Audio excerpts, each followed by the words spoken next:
से किस तरीके से लोग अपने घरों को छोड़कर बाहर आ गए हैं, क्योंकि डर का माहौल है और ऐसे में अब भी वो घर वापस जाना नहीं चाहते। हुई थी एकदम, बेड ऐसे ऐसे तेज से हिलने लगा। मैं सिस्टर बराबर में सो रही थी, उसके मैंने पैर हिलाया जोर जोर से कि बहन वो भूकंप आ रहा है लगता है। बस फिर हम एकदम से बालकनी में निकल आए, इधर पूजा, इधर सारे एकदम शोर हो गया, चारों तरफ से शोर हो रहा था। फिर हम बालकनी में खड़े हुए, वहाँ देखा हमने। कुछ मिनट बीत चुके हैं, लेकिन हम देख रहे हैं कि आप बात भी ताज़ा है वो आपके सामने। और अब कितनी देर तक आप लोग रुके रहेंगे फिर यहाँ पर? हाँ, 5-10 मिनट तक बात करें। लोगों को आप सुन रहे हैं किस तरीके से डर का माहौल तो उनके अंदर है ही। किसी के घर का बेड हिला तो किसी के घर की लाइटों के जरिए, झूमर के जरिए उनको मालूम पड़ा कि यहाँ पर भूकंप, इस वक्त भूकंप के झटके महसूस हो रहे हैं। और ये तस्वीरें आप देखिए किस तरीके से लोग अपने घर की सीढ़ियों से निकलकर बाहर आ रहे हैं ताकि वो खुद को महफूज रख सकें। झटके बहुत ज्यादा तेज थे, बहुत ज्यादा उनकी तीव्रता थी। मोनिका इस वक्त हमारे साथ जुड़ गई है। मोनिका, आपके साथ क्या लोग वहां पर मौजूद हैं? क्योंकि जो तीव्रता थी भूकंप की काफी ज्यादा तेज थी, लोग अपने घरों से बाहर आ रहे हैं। बिल्कुल शिवानी, मैं आपको बता दूं कि फिलहाल मैं मयूर विहार फेज 1 में हूं और जैसे ही भूकंप के तेज झटके महसूस हुए, हमारी सोसाइटी से भी तमाम लोग जो है वो नीचे आ गए।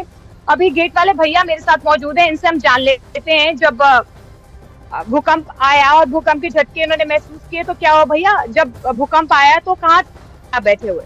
गेट पर बैठे हुए, सब पेड़ हिल रहे हैं। अच्छा, सारे पेड़ पौधे हिल रहे हैं। आप कुर्सी पे बैठे हुए थे? हाँ। आपने देखा फिर सोसाइटी के लोग सभी आगे नीचे आ गए। अच्छा, मोनिका, आपके पास में वापस लौटूंगी। इस वक्त काठमांडू से रिपोर्टर पंकज दास हमारे साथ जुड़ रहे हैं। पंकज, और क्या जानकारी मिल रही है? क्या वहां पर किसी तरीके का कोई नुकसान भी हुआ है, क्योंकि मेन एपिसेंटर ही काठमांडू था?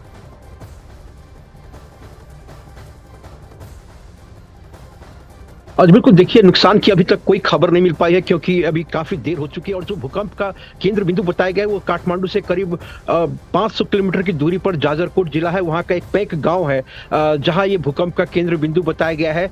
तो कल सुबह तक ही इस भूकंप से हुए नुकसान के बारे में कुछ भी पता चल पाएगा, या देर रात तक धीरे धीरे जैसे समय बीतता जाएगा वैसे नुकसान के बारे में पता चलता जाएगा। लेकिन निश्चित रूप से भूकंप के झटके काठमांडू में भी इतनी तेज हुई कि लोग अपने घरों से बाहर निकल के आ गए। यहाँ मैं जिस अपार्टमेंट में तो वहां भी लोग बाहर में सब लोग बाहर निकल के आ गए थे काफी, क्योंकि लगातार 1 मिनट के भीतर 2 बड़े झटके भूकंप के महसूस किए गए यहाँ पे। जी पंकज, और ये झटके इतने ज्यादा तेज थे कि यहाँ भारत में भी इसके जो झटके हैं वो हमने कंपन काफी ज्यादा महसूस की। लेकिन साथ साथ पंकज देखिए, लोग वहां पर, उनका रिएक्शन क्या है? क्या लोग अब भी घरों से बाहर हैं? क्योंकि हमारे यहाँ तो देखिए लोग घरों को छोड़कर बाहर नीचे उतर आए हैं, सड़कों पर वो इंतजार कर रहे हैं कि दोबारा ऐसे झटके ना महसूस हो। वहां पर क्या हालात है? जी बिल्कुल, बहुत समय तक लोग घरों से बाहर थे, लेकिन चूंकि ठंड बहुत ही ज्यादा है यहाँ काठमांडू में, इसलिए दोबारा लोग घरों के भीतर चले गए हैं। लेकिन एहतियात के तौर पर लोग जो ऊपरी मंजिल में रहते हैं उनके लिए काफी मुश्किल होता है वो दौड़ के लिफ्ट से नीचे तक आना, तो वो एहतियात बढ़ते हुए हैं। और भीतर जो है ठंड की वजह से वो भीतर में काफी देर तक वो लोग बाहर में ही सभी लोग खुले आसमान के नीचे थे। जी, तो तस्वीरें लगातार हम आपको दिखा रहे हैं। पंकज दास इस वक्त काठमांडू से हमारे साथ लाइव जुड़े हुए हैं। पंकज, क्योंकि कंपन बहुत ज्यादा थी, रिक्टर स्केल पर तीव्रता बहुत ज्यादा थी, तो क्या काठमांडू के अलावा भी और इलाके हैं नेपाल में जहां पर भूकंप के झटके महसूस किए गए? जी बिल्कुल, जब ये काठमांडू से 500 किलोमीटर की दूरी पर यह भूकंप का केंद्र बिंदु बताया गया है तो निश्चित रूप से जो है आधा नेपाल को तो बिल्कुल ही इस झटके का एहसास जरूर हुआ होगा, क्योंकि ये जो सिस्मोलॉजी डिपार्टमेंट की तरफ से जो तस्वीर जारी की गई उसमें साफ पता चलता है कि आधे से ज्यादा नेपाल में इस भूकंप के झटके महसूस किए गए होंगे। और नेपाल केंद्र बिंदु होने के बावजूद आप लोगों ने दिल्ली तक में इस झटके को महसूस किया, तो निश्चित रूप से आधे से ज्यादा नेपाल में लोगों ने जरूर महसूस किया होगा इस झटके को। जी बिल्कुल, और ये बेहद खतरनाक था, बहुत ज्यादा डराने वाला था। और अब भी जो तस्वीरें वहां से सामने आ रही हैं वो हिला देने वाली हैं, क्योंकि लोग लगातार अपने घरों से अब भी बाहर हैं, क्योंकि कंपन जो था काफी तेज था और काफी देर तक उसको महसूस किया गया। न्यूज़ 18 की न्यूज रूम की तस्वीर भी हमने लगातार आपको दिखाई कि किस तरीके से वहां पर भी जो एम्प्लॉइज थे वो अचानक से भागने लगे थे जब लाइट्स अचानक से हिलने लगी। तो देखिए, यहाँ काठमांडू से पंकज लगातार हमारे साथ जुड़े हुए हैं। पंकज, और क्या जानकारी फिलहाल इस भूकंप को लेकर सामने आ रही है? क्या उसके बाद भी कुछ भूकंप के झटके महसूस किए गए?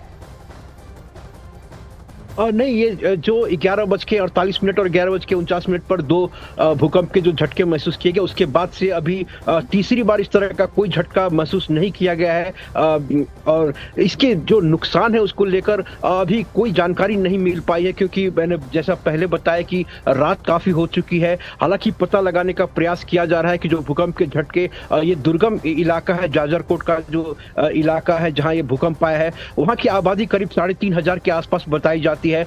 तो भूकंप के झटके का जो केंद्र बिंदु है वहां से अभी कुछ देर में ही मालूम चल पाएगा, क्योंकि वो दुर्गम इलाका है, वहां से कम्युनिकेशन करना भी काफी दिक्कत होता है यहाँ के प्रशासन को। जी, वहां का जो सीस्मोलॉजी विभाग है, हालांकि अर्थक्वेक का या भूकंप का अंदाजा लगाना तो बेहद मुश्किल है, लेकिन उसकी ओर से क्या कोई अलर्ट अभी जारी किया गया है? नहीं, लोगों को एहतियात बरतने का लगातार सिस्मोलॉजी डिपार्टमेंट की तरफ से ये नेपाल में होता रहता है, क्योंकि नेपाल में आए दिन भूकंप के झटके महसूस किए जाते हैं। किसी न किसी यहाँ पे जिला में भूकंप का केंद्र बिंदु जो है अधिकतर नेपाल ही इन दिनों रहा है। तो लोग खुद भी सतर्क रहते हैं यहाँ पे, और डिपार्टमेंट की तरफ से भी लोगों को एहतियात बरतने का ये देता है, क्योंकि नेपाल में कोई भी इस तरह का बड़ा भूकंप के झटके जब आते हैं तो उसके बाद आफ्टर शॉक लगातार कई दिनों तक रहते हैं।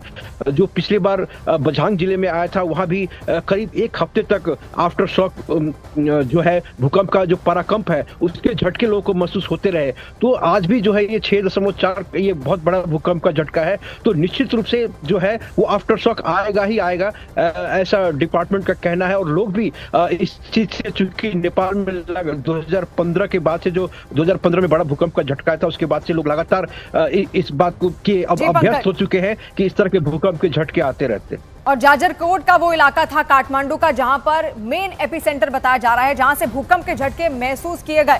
अलग अलग जगहों की तस्वीरें लगातार हम आपको दिखा रहे हैं। मोनिका भी हमारे साथ जुड़ी हुई है। मोनिका इस वक्त मयूर विहार फेज 1 में है। मोनिका, क्या लोग आपके आसपास हैं? क्या उन्होंने भी भूकंप के झटके महसूस किए? क्या वो भी नीचे उस वक्त आए? बिल्कुल शिवानी, जैसे ही भूकंप के तेज झटके महसूस हुए, पहले तो लोगों को लगा कि आखिर क्या हो रहा है, वो घबरा गए, डर गए, तो वो सीधे बिल्डिंग से नीचे आ गए। उसके बाद थोड़ी देर के बाद जब वो गए ऊपर, तो एक बार फिर से भूकंप के झटके महसूस हुए, जिसके बाद दौड़ते दौड़ते लोग नीचे आ गए। अब भी कुछ लोग यहीं पर ठहर रहे थे, मैं उनसे बातचीत करने की कोशिश कर रही थी, लेकिन वो ऑन एयर कुछ कहना नहीं चाह रहे हैं। लेकिन वो घबराए जरूर थे, डरे जरूर थे, क्योंकि दिल्ली बार बार इस तरीके से महसूस कर रही है भूकंप के झटके, और ऐसे में लोग थोड़े से घबराए जरूर है। गेट वाले भैया से मैंने आपकी बातचीत करवाई है, इन्होंने भी भूकंप के झटके महसूस किए। ये अपनी कुर्सी पे यहाँ पर बैठे थे, लेकिन अचानक जैसे ही ड्यूटी कर रहे थे, उनकी कुर्सी भी अचानक से हिल गई। खाना भी खा रहे थे थोड़ी देर पहले, और जैसे ही उन्हें कंपन महसूस हुई, वो भी घबरा गए, डर गए। क्योंकि मेरे पीछे यहाँ पर सड़क भी है, कुछ गाड़ियां थी। जैसे ही भूकंप के तेज झटके महसूस हुए, तो गाड़ियों की आवाजाही भी यहाँ पर बंद हो गई थी। पीछे मेट्रो है, मेट्रो भी अचानक रुक गई थी, क्योंकि काफी तेज झटके जो है वो यहाँ के लोगों ने महसूस किए हैं।